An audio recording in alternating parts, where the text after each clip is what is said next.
La mode aujourd'hui, c'est les cotisants du troisième mandat. Vous suivez bien, hein? Mais ils savent bien que ça ne se passera pas. Même la Cour constitutionnelle n'osera pas. Là, ils doivent être prêts à tuer tout le monde. Parce que laisser le président Talon faire le troisième mandat, c'est accepter de mourir à petits coups. Il vaut mieux mourir tout de suite qu'accepter ça. Qu'allons-nous retourner dire à tous ces paysans qui ont eu des tranchées devant eux, juste parce qu'ils veulent écouler leur production? Et le ridicule, alors que celui qui produit, on ne l'autorise pas à vendre, on demande à celui qui achète d'écouler le surplus sans impôt. Voilà jusqu'où on a poussé l'outrecuidance. Je dis bien, la Cour constitutionnelle sait que le Bénin a déjà dépassé certaines choses. Mais nous devons être vigilants, tous vigilants, parce que cette même Cour a exposé quelques germes d'incohérence. Vous vous rappelez la décision du 4 janvier qui a abouti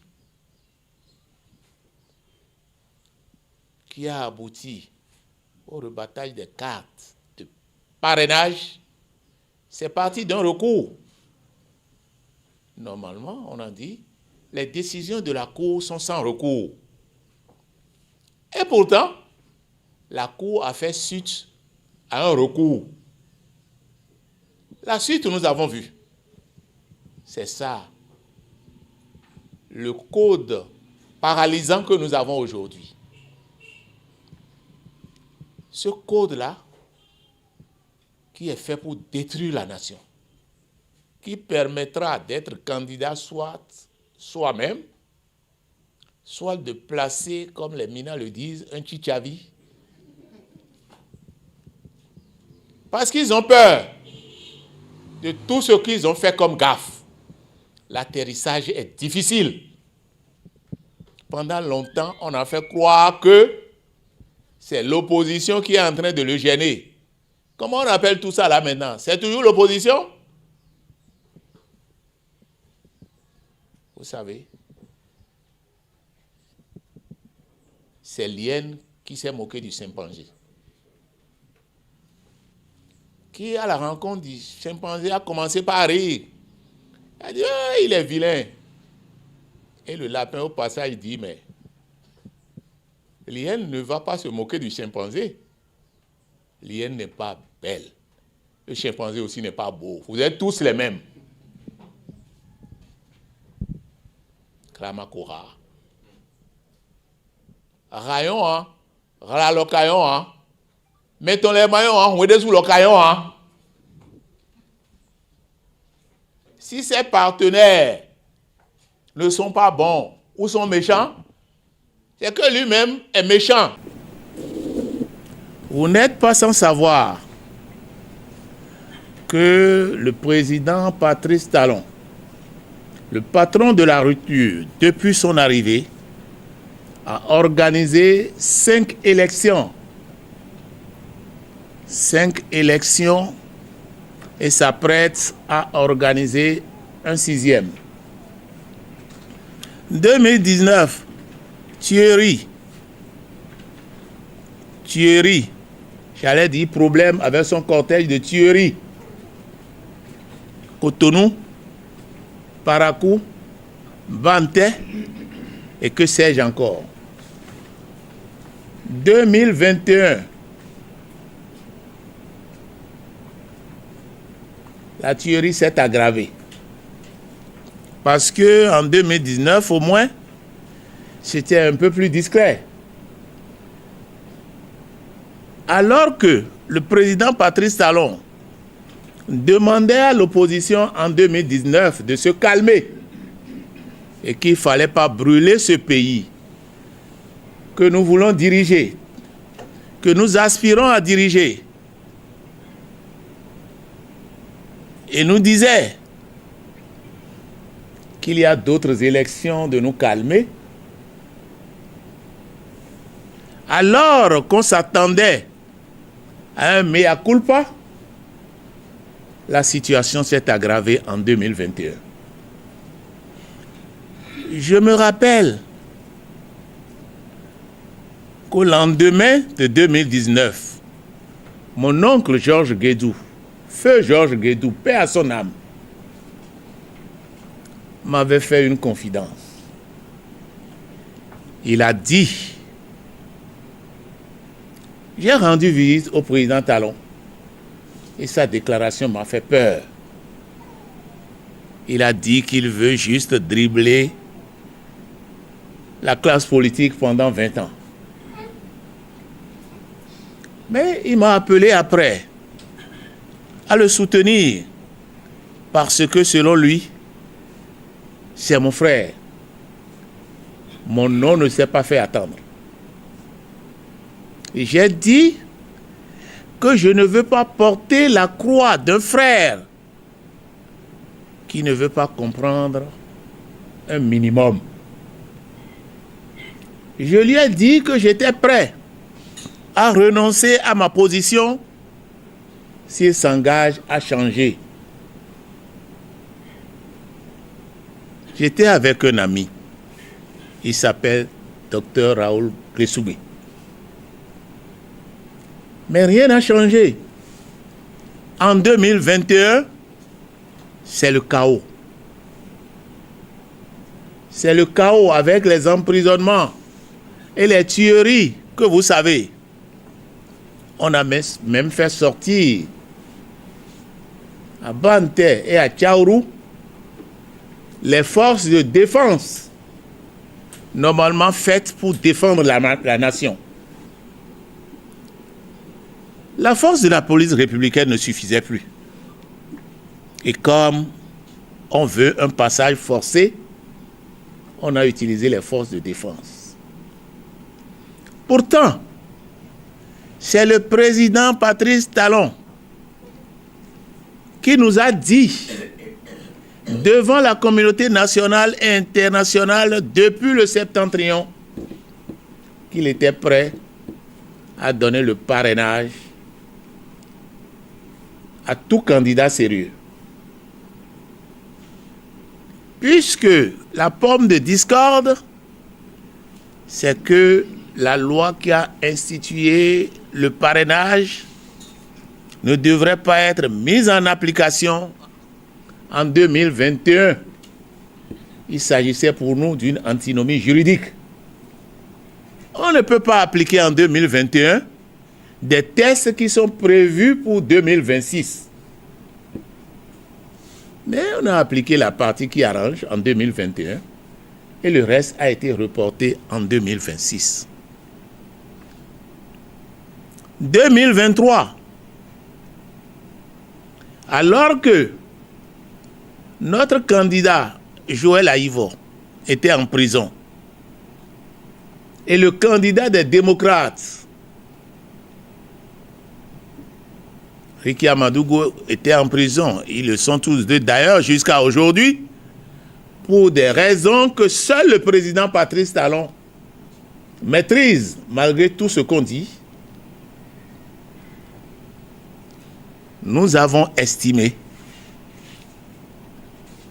qu'il faut mettre la balle à terre et d'unir notre force pour affronter l'ouragan. Le GSR a courageusement renoncé aux élections législatives de 2023 et a fait un appel à voter en faveur des démocrates. Tout comme si ça ne suffisait pas. Tout comme si ça ne suffisait pas. Le président Talon vient de remettre encore en scène un code électoral qui ne lui permettra que de tuer davantage. C'est clair. Parce que ceux qui ont l'habitude d'être lésés ne vont pas accepter. C'est un long chemin de mécontentement avec l'opposition. L'opposition, à chaque fois, demandait un dialogue. Il dit non. Et ce qu'il s'apprête à faire, c'est soit nous priver d'assemblée au lendemain des élections de 2026, soit se donner l'occasion de gouverner par ordonnance. C'est le sens qu'il faut donner au code électoral.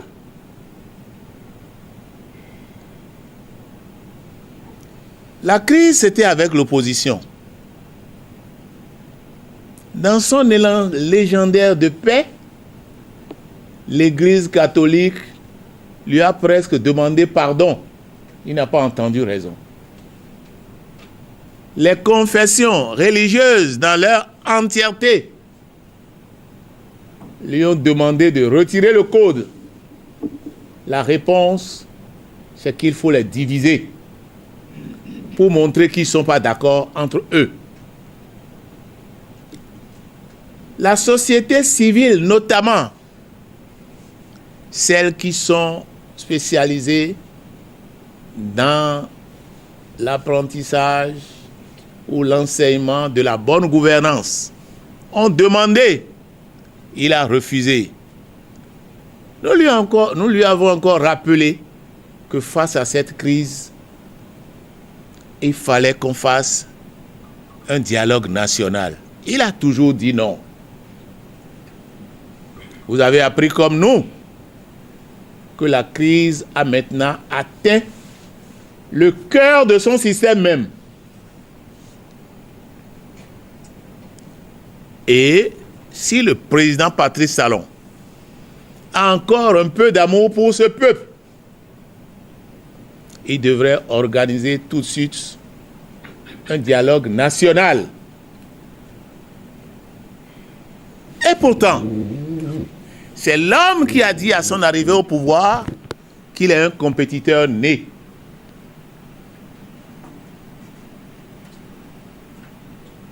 Voilà quelqu'un qui s'affirme être une panthère, mais qui, en dernière analyse, se révèle une panthère sans viscère.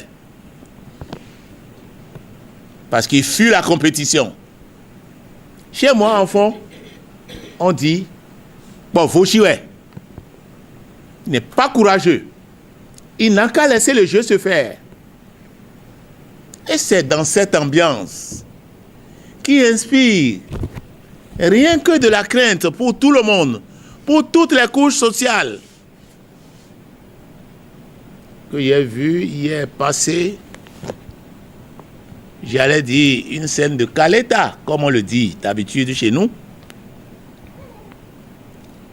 La rencontre du président Biotchane et du président Djogbenou. Et je voudrais saisir cette occasion pour dire au président Biotchane qu'il n'est pas juste. C'est lui qui a demandé, entre autres, au GSR de venir avec lui, c'était à l'hôtel Sheraton, soutenir le président Patrice Talon au second tour. Il nous disait que le président Patrice Talon a renoncé à recouvrer sa créance qu'il avait sur l'État du fait de ses plaintes contre le régime Yahi, créance qui se chiffrait à plus de 100 milliards. Dès que le monsieur a pris le pouvoir, il a tout recouvré les premières semaines. Et cela recommande qu'un intellectuel brillant comme Biotchane quitte ce milieu. Mais il est resté. Et tout ce qui se passe aujourd'hui se passe avec sa bénédiction. Et quand il sort, il est fier de se comporter comme ça. N'est-ce pas lui qui disait dans ce pays, à propos de Fagbon, que l'argent de la Sonacop a acheté la Sonacop? Et qu'est-ce qui se fait aujourd'hui quant à Diogbenou? Se rappelle-t-il qu'il nous disait que la Constitution a une âme? Les vidéos sont encore là. Je ne le nie pas, j'ai fait Mercredi Rouge avec lui. Avant de quitter cette salade russe. Je l'appelle salade russe et je pèse mes mots. Messieurs les journalistes, l'heure est grave. Et il est important d'attirer l'attention de notre peuple sur ce qui profile à l'horizon. Que dans cette crainte généralisée, que dans cette menace à la paix, jamais vue dans notre pays, ces deux intellectuels se comportent de cette manière-là, donnant encore une fois la preuve que ce sont les intellectuels qui entourent les présidents, qui les poussent à tout faire. Et l'histoire prendra date. Ceux qui se comportent comme ça, peut-être que nous autres ne serons plus ici, mais ce sera gravé dans l'histoire. On dira un certain Biotchane, un certain Diogbenou. Leur nom sera marqué négativement dans l'histoire. Quant aux autres de la mouvance, je suis peiné de constater qu'ils sont incapables, j'allais dire, de constater que c'est la même personne qui nous gruge tous. Ce qui se passe n'épargnera personne. Ils ont vu Dayon partir. Ils ont vu Omeki partir. Ils ont vu Boko partir. Et avant ça, ils ont vu Candide Azanaï partir. Ils ont vu. Malgré ça, ils s'entêtent à poursuivre, à rendre négativement service au peuple. On m'a dit qu'on a signé un accord, on va signer un accord. Quel accord? Est-ce l'accord de législature, l'accord de gouvernement? L'accord de gouvernement, ça existe déjà entre eux. L'accord de législature aussi existe déjà entre eux. Puisque ils se déclarent de la minorité quand ils veulent et de la majorité quand ils veulent, ensemble. Ils sont à la fois chat et mimi. Messieurs les journalistes, chers compagnons de lutte, nous devons nous réveiller et lutter résolument contre la mise à genoux de notre peuple, car c'est ça qui pointe à l'horizon. Je suis sur la terre de Béhanzin, de Huigbadia. Béhanzin qui a donné sa vie pour lutter contre le colon.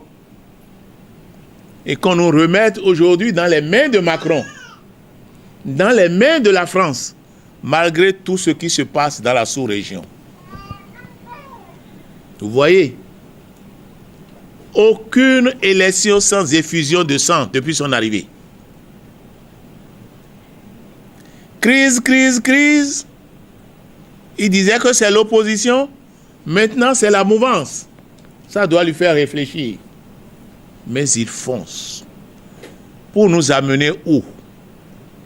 Sans compter le voisinage. Qu'est-ce que le port de Cotonou n'a pas perdu aujourd'hui? Quelle tension n'avons-nous pas aujourd'hui avec le Togo? Le Burkina, même si ce n'est pas visible, c'est lisible. Et c'est dans ça que le président Patrice Talon persiste à nous dire qu'il veut désigner son successeur. Pour faire quoi? Pour perpétrer ce bilan lourd de passifs et peu riche en actifs. C'est triste pour chacun et pour tous. On ne parlait plus de coup d'État ici depuis l'ère Kérékou. Il a tout fait pour nous ramener là aujourd'hui. Et si c'est vrai, c'est que ce n'est pas bon. Si ce n'est pas vrai, c'est que ce n'est pas bon non plus. Parce que ce qu'il s'en va faire là, ce n'est pas bon. Mais où allons-nous?